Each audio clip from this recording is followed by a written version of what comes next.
Yo, what is going on, guys? nKuch here, and today I'm going to be showing you a compilation of the most unknown things in the Destiny universe as far as my books go.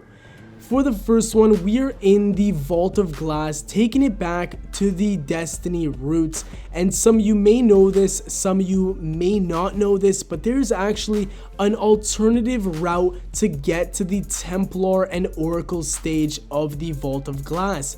As you can see, you want to drop down and make your way to this little ledge and continue on with this path. This is quite a long path, so I sped up the video just a little bit, still showing you guys everything that's around this place. It's actually a very massive place that Bungie constructed. Unfortunately, it doesn't seem like there's any special mechanics in this place, no real importance, which begs the question of why this is in the Vault of Glass. So much detail was put into the design of this, and it's very different. I'd say it's opposite of what the Vault of Glass is really about. The Vault of Glass to me is very dark, gloomy, it's smoky and dark, and it's also mysterious. But here, you know, everything's growing. There's grass, trees, there's sunlight coming from the top. It's very strange why they added this in. Could there be a 7th chest here? Who knows? We haven't found it, so God knows why that's there. But honestly, I appreciate all the design work and all the mystery surrounding the Vault of Glass, so I had to throw that in there. Up next, we have something very subtle, but honestly, the idiot me had no idea this even existed until about 2 weeks ago. And that is, if you look at any player in the Destiny universe's level, if they have a glowing gold pulse around it, that means that they have a super ready to go and they could use it at any moment in time. As you can see, Lumpy just ended up using it and that disappeared, and Water has it, he uses a super and it disappeared. Pro tip number 1, this is extremely helpful in Trials of Osiris. Ever wanted to spend less time on your Sparrow and more time doing more productive and useful things in the Destiny universe? Well, now you can by utilizing this simple Sparrow trick that'll allow you to go quicker than any other person. Pretty much all you have to do is simultaneously tap the left trigger and the right trigger repeatedly as quick as possible, and you'll go faster than holding the left trigger and right trigger on its own. As you can see, I'm having a race with Lumpy. He starts before me and I end up catching up to him and beating him. So definitely an efficient way of getting around, and it's a little bit of a bug, but I don't see Bungie patching it anytime soon.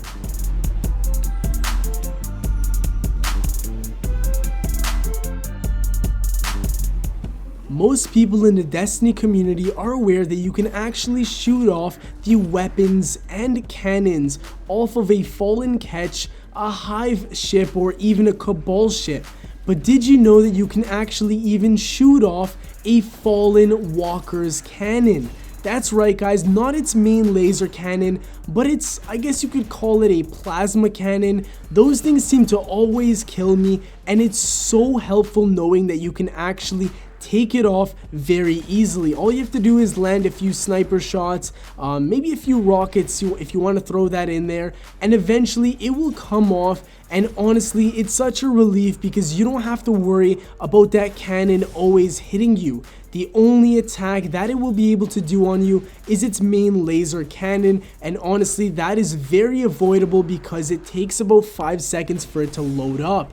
As you can see, the cannons are taken off the fallen walker completely, and it's sitting there like a complete idiot waiting for it to use its main laser attack once again. Once that loads up, you have about 15 seconds to do pure damage on it, which is uncontested and absolutely safe, so go ahead and land a bunch of crit hits.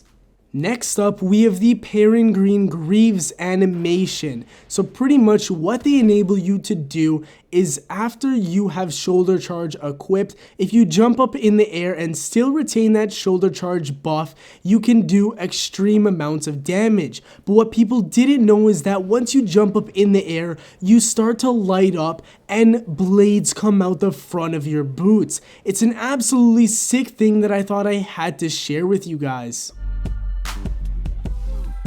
On the cauldron, on the side of the map, there is a spaceship, a fallen ketch, and a cabal ship that are crash landed into the side of the rocks. On the other side of the map, there is dead cabal, fallen, and even spacemen. It's an extremely cool find, and I personally think it's foreshadowing for the Taken King. As you know, they are on the moon, which is run by Hive, and I think Oryx could have them under their spell. Maybe they were fighting for some territory, and who knows, maybe this map will be featured in the Taken King as part of a mission.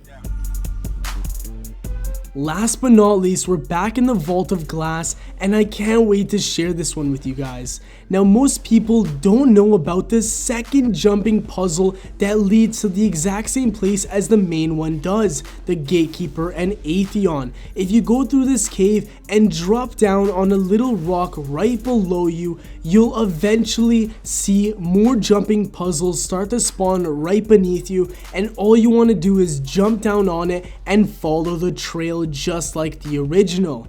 As you can see, it spawns right beneath me. I hop on it, and here we go again on a jumping puzzle adventure part 2. Now, I was extremely surprised at the amount of people that I told this to, and not a single soul knew what this was. They all waited at the top of the Atheon and Gatekeeper checkpoint, and they saw me float up just like this, and they were all in complete astonishment.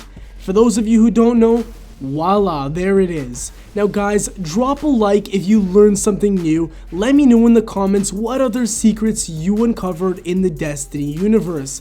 As always, subscribe for more daily Destiny content. And as always, nKuch out. Yeah. If I ever said I'm not